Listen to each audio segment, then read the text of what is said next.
কালেমা তৈবা লা ইলাহা ইল্লাল্লাহর আওয়াজের সাথে কারো কোনো দুশমনী আছে? জোরে বলেন আছে? লা ইলাহা ইল্লাল্লাহ আস্তে বলবো না জোরে বলবো? একটু মহব্বতে সবাই জিকির করেন লা ইলাহা, আরো জোরে লা ইলাহা ইল্লাল্লাহ, লা ইলাহা, একসাথে লা ইলাহা ইল্লাল্লাহ, লা ইলাহা, লা ইলাহা ইল্লাল্লাহ, লা ইলাহা ইল্লাল্লাহ, লা ইলাহা, লা ইলাহা ইল্লাল্লাহু মুহাম্মাদুর রাসূলুল্লাহ সাল্লাল্লাহু আলাইহি ওয়াসাল্লাম। দেখবেন অন্তর যদি ভালো থাকে অনেক সময় হাফ প্লেট খাদ্যের মধ্যে 50 ঢেকুর উঠা যায়, ঠিক কিনা বলেন? এই জন্য আল্লাহর কাছে আমরা দয়া চাই আর আপনাদের কাছে দোয়া চাই, আল্লাহ পাক যেন অল্প সময়ের মধ্যে জরুর কথা যেটা আমাদের জন্য আপনার জন্য বর্তমান যুগ সন্ধিক্ষণ most modern civilization right method of application according to কোরআন এন্ড হাদিস, বর্তমানে এই সময়ে যে কথাগুলি উপযোগী, যেগুলো আমার আপনার জন্য কল্যাণের পাথেও হবে, এই কথাগুলি যেনই আল্লাহ তাআলা বলার এবং শোনার তৌফিক দান করেন। আল্লাহ আপনি আমাদের অতীতের গুনাহগুলি মাফ করে দেন। আল্লাহ আপনি আমাদের বর্তমান জীবনের ভুল ত্রুটিগুলি সংশোধন করে দেন। আল্লাহ আপনি আমাদের ভবিষ্যৎ জীবনকে আলোকিত করে দেন। ও আল্লাহ, আমরা যত পীর বুজুর্গ হারাইছি সমস্ত বুজুর্গদেরকে জান্নাতুল ফেরদাউস দান করেন। আল্লাহ যত বুজুর্গরা এখন বেঁচে আছে, আল্লাহ দয়া করে আমাদেরকে মুরুবহারা করেন না, তাদের ছায়াকে আমাদের জন্য লম্বা করে দেন। বলেন না আমিন। আল্লাহ অত্র এলাকার সমস্ত কবরবাসীদেরকে জান্নাতবাসী করে দেন। আল্লাহ যারা জীবিত আছে তাদের জন্য হেদায়েতের ফয়সালা করে দেন। আল্লাহ আজকের এই মাদ্রাসার মাহফিলকে, ওলামায়ে কেরামদের আগমনকে নবীজিকে উসিলা করে দয়া মায়া করে ভরপুর ভাবে কামিয়াবি দান করেন। আবার বলেন আমিন। তাহলে আসেন, যে আলেমরা আরো আছেন ওনারা কথা বলবেন, ইতিপূর্বে কথা বলেছেন, ওনাদেরকেও আল্লাহ তাআলা কবুল করেন। বলেন আমিন।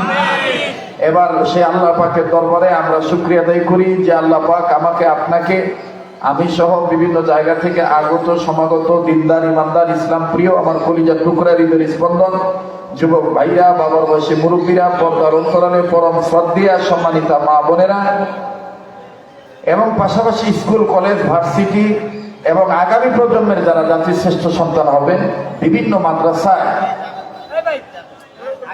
মোতালা করতেছেন, তলবে ইলম যারা আছেন, আমার বক্তে জিগার তলবে আজিজু, আসুন আমরা প্রত্যেকে দলমত বিশেষে সেই রবের দরবারে গোলামের পরিচয় দিয়ে কালিমাতুল শুকর আদায় করি যে আল্লাহ আমাকে, আপনাকে উম্মতের আলেমদের মজমায়ে বেহেশতের বাগানে নেক কাজে শরীক হওয়ার তৌফিক দান করলেন। সে মালিকের দরবারে শুকরিয়া আদায় করি, বলি আলহামদুলিল্লাহ।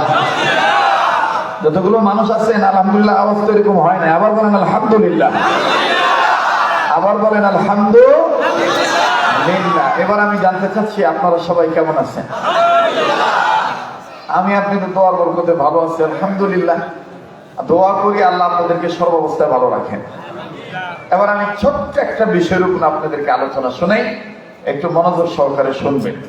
আচ্ছা বলেন তো বাবা, আমরা বাংলাদেশে যদি কোনো বস্তু ক্রয় বিক্রয়ের ক্ষেত্রে কোনো কিছু আমাদের লাগে, আমরা যে বাংলাদেশি ভাষায় মুদ্রাটা ব্যবহার করি, অনেকে সংক্ষেপে বোঝার জন্য ভাষা প্রয়োগ করে থাকি টাকা এবং পয়সা। কত কয় না? টাকা এবং যেরকম টাকা এবং পয়সা। খুব খেয়াল করে শুনবেন। পয়সা 8 আনা 4 আনা আর 25 পয়সা, এটা আপাতত নাই। থাকলেও এটা পোলাপানা দেখলো দেখি লাইটটা হালায়। আর বাংলাদেশের বইটা তো দেখবেন 2 টাকা দিলে দিতাম না। কয়েকদিন আগে কিন্তু হাসিনা বলা একজন গেছে গা, তখন শহীদরা কিন্তু আন্দোলন করছিল, 5 টাকা নিচে দিলে নিতাম না। আর এক জায়গায় যাই আর বেশিক্ষণ দাঁড়ায় থাকতাম না। এরকম একটা আন্দোলন করার কিন্তু একটা প্রক্রিয়া চালাইছিল। তো যাই হোক, এই 8 আনা বলেন, 4 আনা বলেন আর 25 পয়সা বলেন, এটার ছাপা কিন্তু ভিন্ন। আর 1 টাকা, 2 টাকার রেজকি পয়সা, 5 টাকার রেজকি পয়সা, এগুলো ছাপা কিন্তু এক। আপনারা দেখছেন কিনা জানি না, পয়সা যদি থাকে একটু বাইর করে দেখে। এক পিঠে আছে শাপলা, আর এক পিঠে আছে কথা কয়, আর এক পিঠে ধরে কন মানুষ, আর এক পিঠে, এক পিঠে আছে কি কথা কল যুবক ভাই, এক পিঠে কি আর এক পিঠে মানুষ। আচ্ছা, এবার আপনারা সাধারণ কমন সেন্স দিয়ে একটু চিন্তা করে বলেন তো দেখি, যদি দোনো পিঠে শাপলা থাকে তো পয়সাটা দিয়ে বেটা আমরা দিব, আমরা খালি লাভবেন আর সারবেন আর দৌড়িয়া বেটার দিকে তাহাই করবেন। আবার ভুল হইল গাবলা গাবলা লাগে কথা কয় না। যদি 2 পিঠে শাপলা না হয়ে যদি আবার 2 পিঠেই মানুষ থাকে তাইলেও গাবলা কথা কয়। আমি কি দিয়ে কি বুঝাইতে চাই খুব খেয়াল করবেন মোহতারাম হাজিরিন।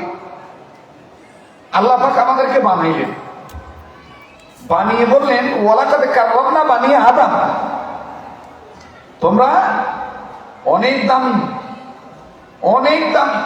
শুধু দামি না, আল্লাহ আর এক জায়গায় বললেন কুনতুম খায়রা উম্মাতিন উখরিজাত লিন-নাস, আল্লাহ শ্রেষ্ঠ জাতি হিসাবে আমাদের উপাধি দিলেন। সুবহানাল্লাহ বলেন। আবার আল্লাহ আর এক সূরার এক আয়াতে বললেন যে দেখো আমি কুত্তা বানানোর সময় আহসান বলি না, বিলাই বানানোর ক্ষেত্রে আহসান বলি না, শ্রীগাল বানানোর ক্ষেত্রে আহসান বলি নাই, জীবজন্তু হায়না বানানোর ক্ষেত্রে আহসান বলি নাই, কিন্তু তোমরা ইনসানের ক্ষেত্রে আহসান বলেছি। সূরা 3 খোলেন, আছে না নাই বলেন, আছে না নাই? লাকাদ খালাকানাল ইনসানা ফি আহসানি তাকওয়িম।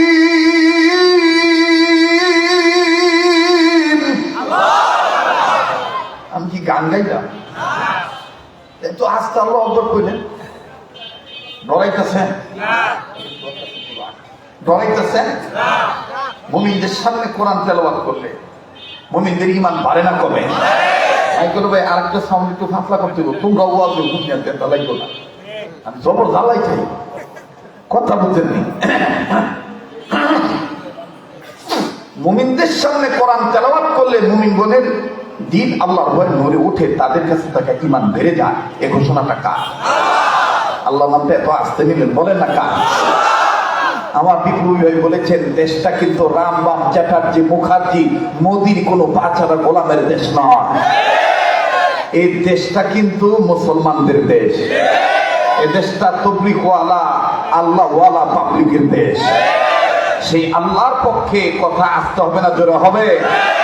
শুধু জোরেই হবে না, আল্লাহর পক্ষে জোরে বলতে যে যদি হামলা হয় মামলা হয় নতুন করে আবার ঝামেলা আসে, উম্মতে মুহাম্মাদিগণ বাঙালি মুসলমানেরা, ফজলুল করিমের রুহানি সন্তানেরা, আহমদ শফির রুহানি সন্তানেরা, জুনায়েদ বাবনগীর রুহানি সন্তানেরা, শাইখুল হাদিস মরহুম আল্লামা আজিজুল হক রহমাতুল্লাহের রুহানি সন্তানেরা, মরহুম মাওলানা জালাল হোসেন সাইদি সাহেবের মহব্বতের ভক্তরা জীবন দিতে রাজি থাকবে, বাতিলের কাছে মাথা নত করে আর স্বাধীনতাকে নষ্ট করতে দিবে না।